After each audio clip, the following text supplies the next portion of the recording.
وَلَقَدْ نَجَّيْنَا بَنِي إِسْرَائِيلَ، اور ضرور بے شک ہم نے بنی اسرائیل کو نجات دی، من العذاب المہین، ذلت کے عذاب سے،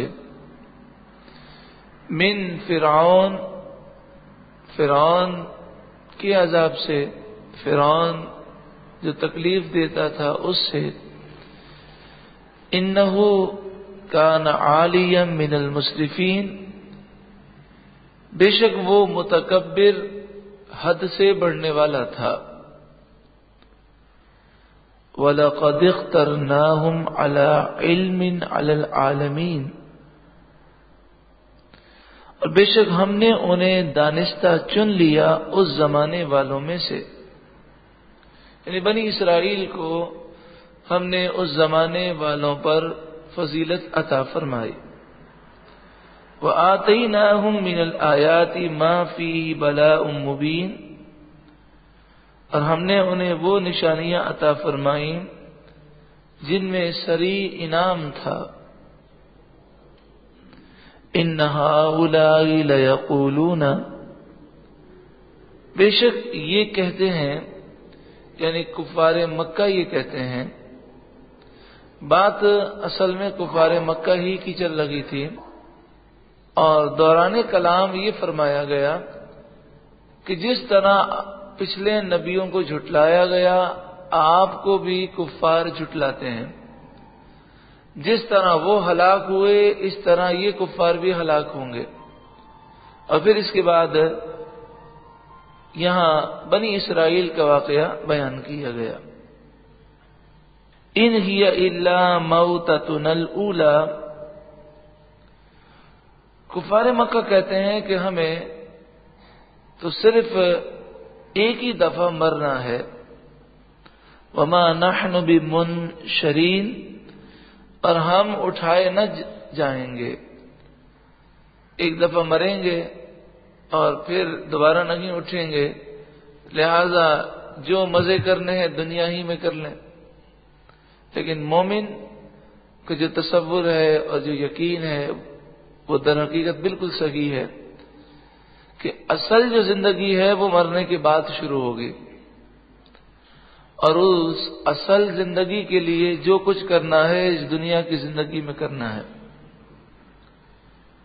فَأْتُوا بِآبَائِنَا إِن كُنتُمْ صَادِقِينَ، کہ کفار مکہ کہتے ہیں کہ اگر تم سچے ہو تو ہمارے باپ داداؤں کو قبروں سے نکال کر بتاؤ، یا جہاں کہیں بھی ہیں انہیں زندہ کر کے دکھاؤ۔ اہم خیر ام قوم تبع، یہ کفار مکہ زیادہ طاقتور ہیں یا تبع کی قوم زیادہ طاقتور ہے؟ تبع بادشاہ نیک صالح تھا، لیکن اس کی قوم جو ہے وہ سرکش تھی، اللہ نے انہیں ہلاک کیا۔ والذین من قبلہم، اور جو ان سے پہلے گزرے ہیں وہ زیادہ طاقتور تھے یا یہ کفار مکہ؟ یہ تو آپ ایک حقیقت دیکھتے ہی جا رہے ہیں کہ دن بدن لوگ کمزور سے کمزور تر ہوتے جا رہے ہیں، اور یہ کوئی ایسی بات نہیں کہ جس کے اندر انسان کو تعجب ہو یا سمجھنا مشکل ہو۔ آپ دیکھ لیں کہ آج سے 50 سال پہلے لوگ جتنی گرمی برداشت کر سکتے تھے اور جتنا وہ کئی میلوں تک پیدل چلتے تھے، صحت تندرستی جو اس وقت ہوتی تھی، آج اتنی ترقی کے باوجود وہ چیزیں نہیں ہیں۔ تو دن بدن انسان کمزور سے کمزور تر ہوتا جا رہا ہے۔ پھر آپ اگر جگہ کو دیکھیں تو دن بدن جگہ جو ہے وہ کم ہوتی جا رہی ہے، اور لوگوں کے لیے رہنا کھانا پینا یہ سارے مسائل مشکل تر ہوتے جا رہے ہیں۔ تو جو پہلے لوگ طاقتور تھے وہ جب اللہ کے غضب سے نہ بچ سکے تو بعد کے لوگ جو ان سے کافی کمزور ہیں وہ اللہ کے عذاب کا مقابلہ کیسے کر سکیں گے؟ اہلکناہم، ہم نے ان سب کو ہلاک کیا، انہم کانوا مجرمین، بے شک وہ مجرم تھے، وما خلقنا السماوات والارض وما بینہما لاعبین، اور ہم نے آسمان اور زمین اور جو کچھ آسمان و زمین کے درمیان ہے اس کو کھیل کود کے لیے نہیں بنایا، بیکار نہیں بنایا۔ جیسے بچے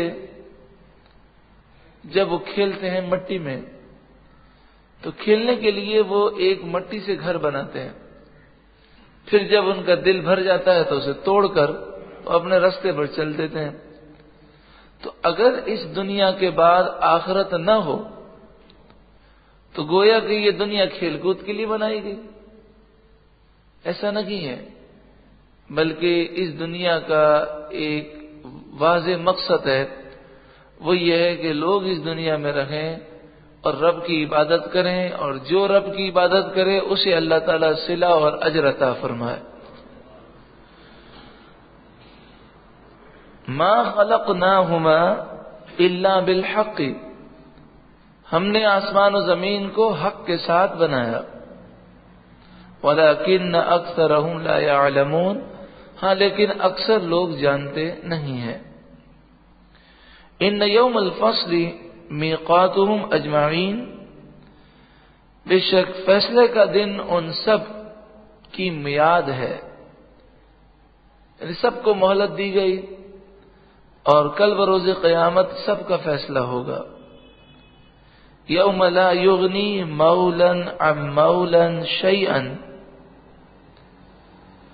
وہ دن جس دن کوئی دوست کسی دوست کے کچھ کام نہ آئے گا۔ لفظ مولاً اس کو جب ہم الگ پڑھتے ہیں اردو میں تو مولا کہتے ہیں، مولا۔ تو مولا کا مطلب یہاں پر قرآن نے دوست بیان کیا۔ مولا کا مطلب مالک بھی ہوتا ہے، آقا بھی ہوتا ہے، مددگار بھی ہوتا ہے، لیکن یہاں پر دوست کے معنی ہے۔ قرآن مجید فرقان حمید میں لفظ مولانا آیا کہ رب کی بارگاہ میں عرض کیا گیا کہ انت مولانا، اے اللہ تو ہمارا آقا ہے، مولا ہے۔ تو لفظ مولانا اس کے کئی معنی ہوئے، ہمارا آقا، ہمارا مالک، ہمارا دوست، ہمارا مددگار۔ تو ہمارے یہاں پر یہ ایک انداز ہے کہ کسی کو تعظیم سے اگر کہنا ہو تو اسے مولانا کہتے ہیں۔ تو جب ہم کسی کو مولانا کہیں گے تو اس کے معنی یہی ہوں گے کہ ہم نے تعظیماً اور ادباً یہ بات کہی ہے۔ اور جب اللہ کے لیے مولانا کہا جائے گا انت مولانا، تو اس کے معنی ہوں گے اے مالک تو ہمارا حقیقی مالک ہے، تو ہمارا حقیقی مولا ہے۔ تو ایک لفظ کے کئی معنی ہوتے ہیں، مگر لوگ چونکہ ان معنی کو سمجھتے نہیں ہیں۔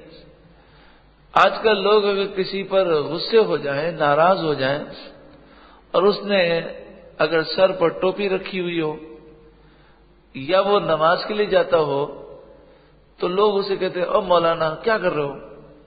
یہ مولانا سارے ایسے ہوتے ہیں، اس طرح کی وہ گفتگو کرتے ہیں، حالانکہ انہیں پتہ نہیں ہوتا کہ لفظ مولانا کتنا تعظیم کا لفظ ہے، وہ اسے ناراض ہو کر استعمال کرتے ہیں۔ بلکہ کئی ایسے ہیں کہ جو باقاعدہ باشرہ ہوتے ہیں، سر پر ٹوپی بھی ہوتی ہے، نماز بھی پڑھتے ہیں، لیکن انہیں کوئی مولانا کہتے تو ناراض ہو جاتے ہیں۔ اس لیے ناراض ہوتے ہیں کہ وہ اسے اپنی توہین سمجھتے ہیں۔ تو ان بیچاروں کو پتہ ہی نہیں کہ مولانا کے معنی کتنے عظیم و بلند ہیں اور اس لفظ کا غلط استعمال کتنا برا ہے۔ تو خیر یہاں پر لفظ مولا جو ہے وہ دوست کے معنی میں آیا۔ یوم لا یغنی مولا عن مولا شیئا، اس قیامت کے دن کوئی دوست کے کام نہیں آئے گا۔ ولا هم ينصرون، اور نہ ان کی مدد کی جائے گی۔ الا من رحم اللہ، ہاں جس پر اللہ رحم کرے اسے دوست بھی کام آئے گا اور اس کی مدد بھی کی جائے گی۔ تو اللہ کے نیک بندے ہیں، متقیوں کی جو دوستی ہے آپس میں، تو نیک بندوں کی نیک بندوں سے جو دوستی ہے وہ کام آئے گی اور ان کی مدد بھی کل بروز قیامت کی جائے گی۔ یہاں تک کہ فرمایا کہ جو کسی کو اللہ کی رضا کے لیے دوست بناتا ہے، کسی متقی پرہیزگار کو صرف اللہ کی خاطر وہ اس سے دوستی کرتا ہے، دنیاوی کوئی مقصد نہیں ہوتا، تو فرمایا کل بروز قیامت یہ سارے دوست اللہ کے حضور نور کے ممبروں پر بیٹھے ہوں گے، اور ان کے مقام و مرتبے کو دیکھ کر لوگ رش کریں گے اور کہیں گے کیا یہ انبیاء ہیں یا مرسلین ہیں؟ تو فرمایا جائے گا یہ نہ انبیاء ہیں، نہ مرسلین ہیں، نہ مقرب فرشتے ہیں، ان کی دوستی چونکہ اللہ کے لیے تھی تو اللہ نے انہیں یہ مقام و مرتبہ عطا فرمایا۔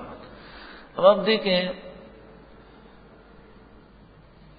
جو دینی دوستیاں ہوتی ہیں قرآن کی محبت میں، اللہ اور اس کے رسول کی محبت میں، اس دوستی کی یہ فضیلت ہے۔ لیکن اگر دوست ایسا ہو کہ جو ہمیں گناہ کی دعوت دیتا ہو اور جس کی وجہ سے ہم دین سے دور ہو جائیں تو وہ دوست در حقیقت وبال جان ہے، وہ دوست در حقیقت وبال جان ہے۔ دوست ہمیں کیسے کو بنانا ہے؟